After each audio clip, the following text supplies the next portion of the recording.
O principal desafio do técnico Fernando Diniz nesse início de trabalho pelo Vasco é conseguir, de alguma forma, resgatar a confiança dos jogadores. E quando eu falo dele resgatar a confiança dos jogadores, é dele fazer esse time do Vasco parar de ser uma equipe que já entra em campo derrotada.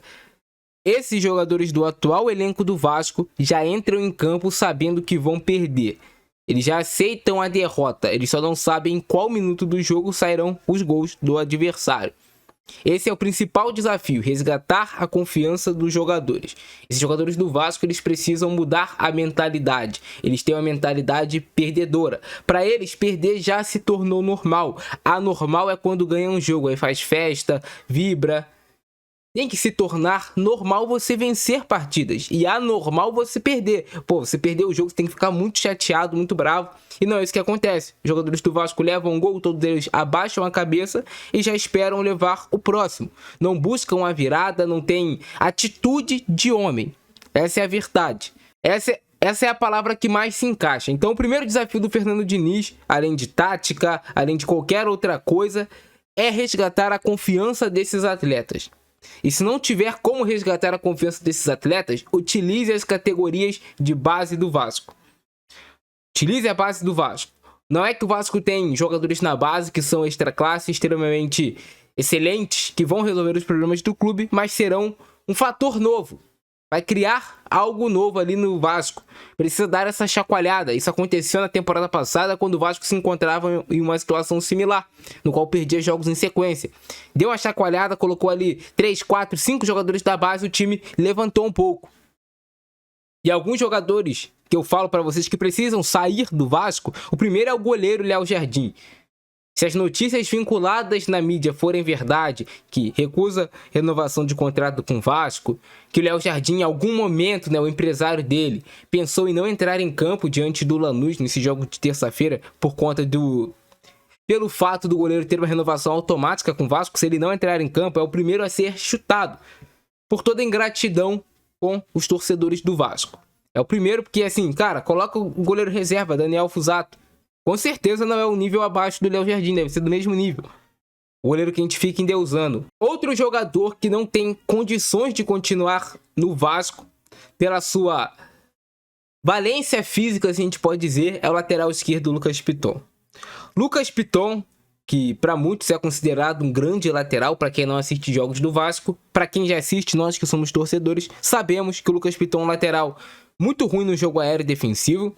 Defende muito mal o espaço às costas dele e é um lateral lento, pesado. O Piton não tem velocidade, nem para atacar e nem para marcar. O Piton sobrevive de cruzamentos para a área, no qual ele cruza 30 bolas durante o jogo, acerta um ali e o Verratti faz um gol. E aí, nossa, o Piton é um grande assistente.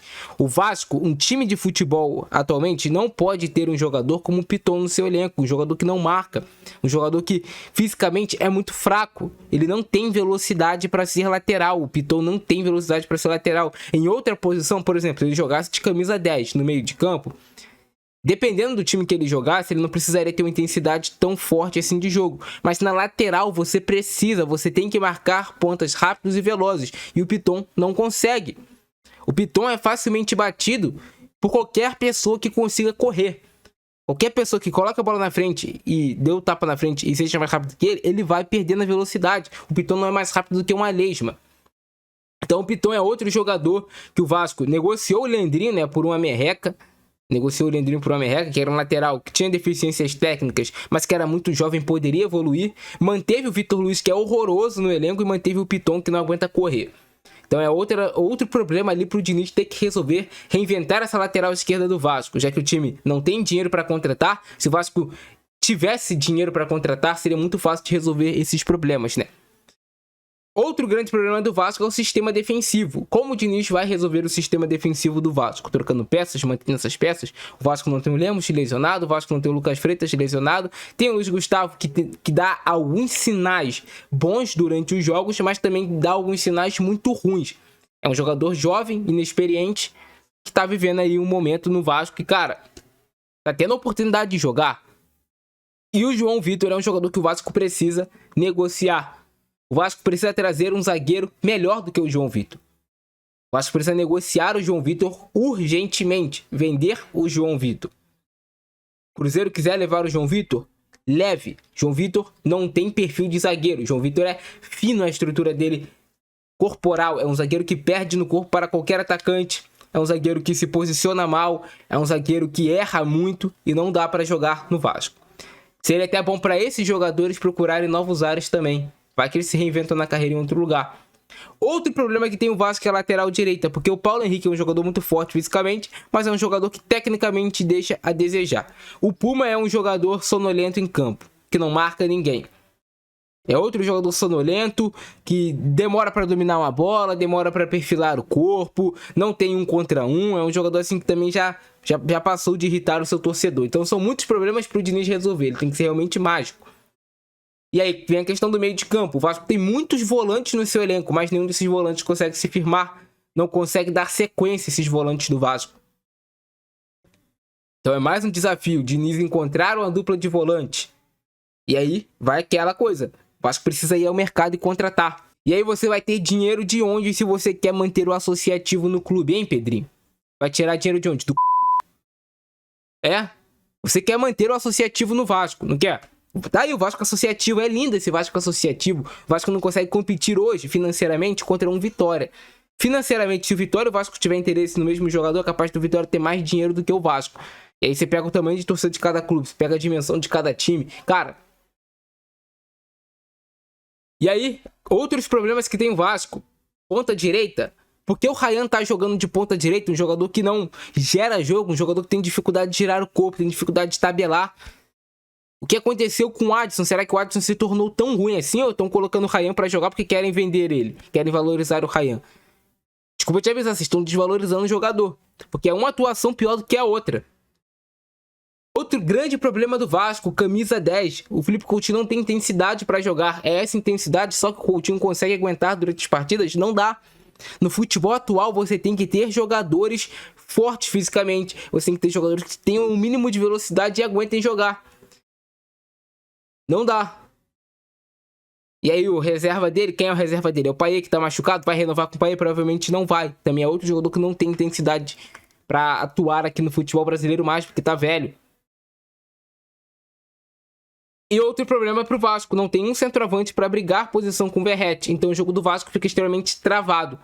Não tem centroavante pra brigar por posição com o Verratti. E aí o Vasco sobrevive de cruzamentos. Já são 3 anos, né, que o Vasco sobrevive dessa jogada de cruzamentos para se manter na Série A. É a mesma jogada sempre, por onde fluem os gols do Vasco. Então o Diniz tem um desafio muito grande pela frente.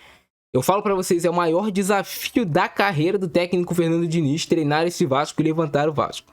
Se ele conseguir levantar o Vasco, se ele conseguir fazer esses jogadores jogarem, resgatar a confiança desses atletas e fazer esses jogadores que estão muito abaixo, eles já não eram bons, mas estão abaixo ainda do que eles eram, jogarem futebol. E o principal desafio é para a diretoria do Pedrinho. Já falei, vai tirar dinheiro de onde para contratar agora?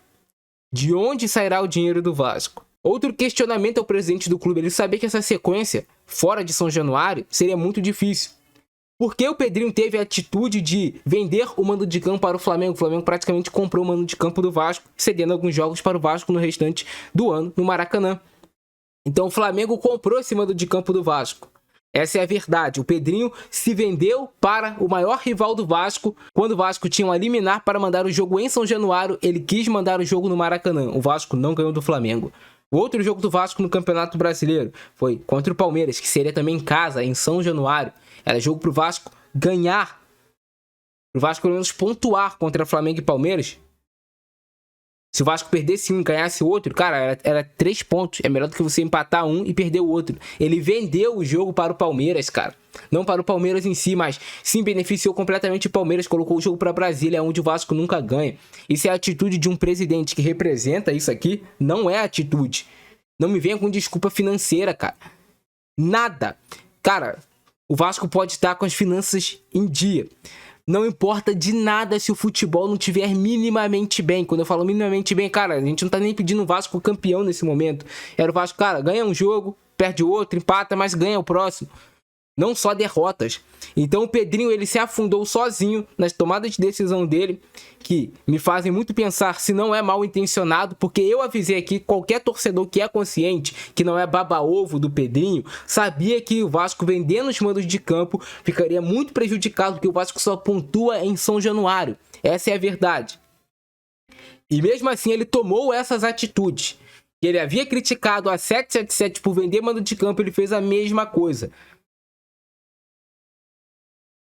E aí o Pedrinho, né, tomou a atitude também de manter esse elenco do Vasco, de não reforçar esse elenco. Eu avisava assim sobre o Lucas Piton, que era um lateral muito fraco fisicamente, que o Vasco precisava contratar outro lateral esquerdo, pelo menos para brigar por posição. Ele manteve o Vitor Luiz.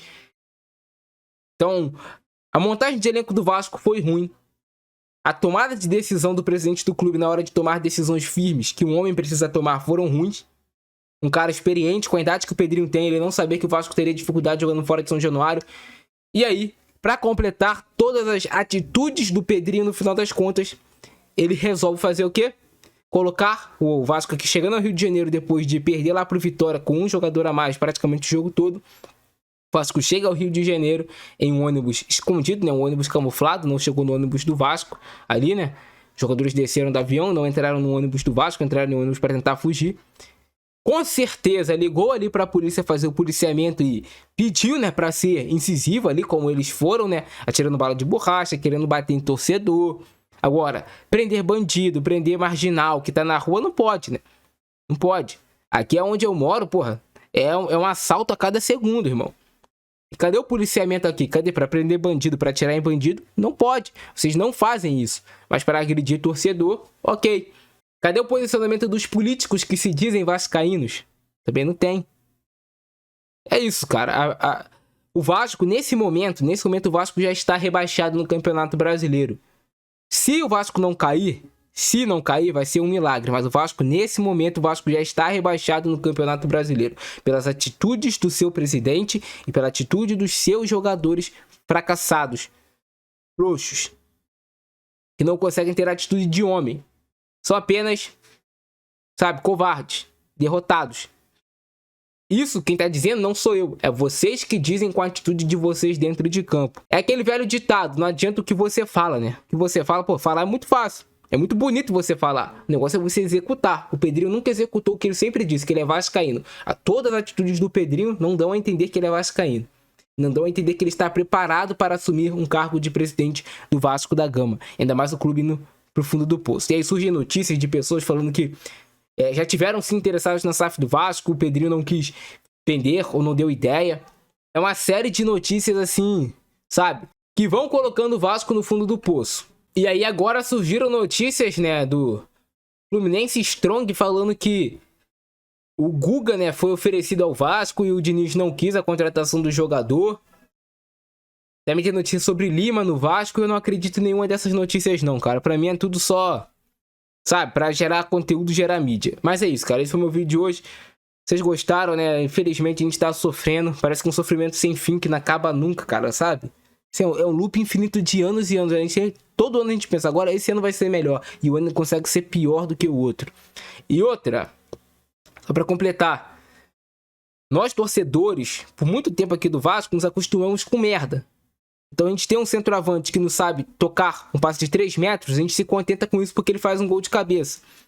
A gente se contenta com um goleiro que não consegue também dar um passe de 3 metros, porque às vezes ele faz uma defesa, mas falha no outro jogo e todo mundo quer apagar. Então a gente se acostumou com merda, a gente se acostumou a exaltar merda, colocar merda lá em cima e não querer coisas boas de verdade.